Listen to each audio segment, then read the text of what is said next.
ខ្ញុំព្រះករុណាសូមនមស្ការចំពោះព្រះដ៏មានព្រះភិក្ខអង្គនោះទ្រង់ជាអ្នកឆ្ងាយចាកកិលេសទ្រង់ត្រាស់ដឹងដោយព្រះអង្គឯងខ្ញុំព្រះករុណាសូមអភិវាទព្រះតថាគតដ៏ប្រសើរទ្រង់មានព្រះមហាករុណានិងមានបញ្ញា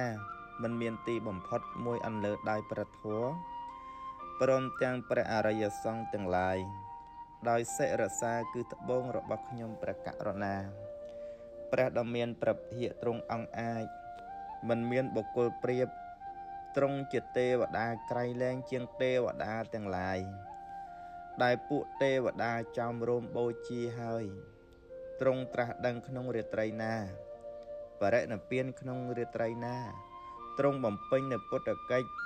ប្រកាសនៅព្រះសទ្ធម្មដ៏ប្រសើរចម្លងសត្វលោកឲ្យឆ្ងាយចាកភព3ទៅកាន់អមតមហានិព្វានដោយវិរិយៈដ៏ធំធេងណាខ្ញុំព្រះករុណាជាអ្នកប្រាថ្នានៅប្រយោជន៍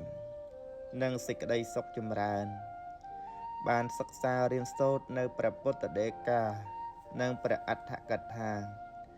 ដើម្បីជាការបដិបត្តិនៅក្នុងព្រះពុទ្ធសាសនា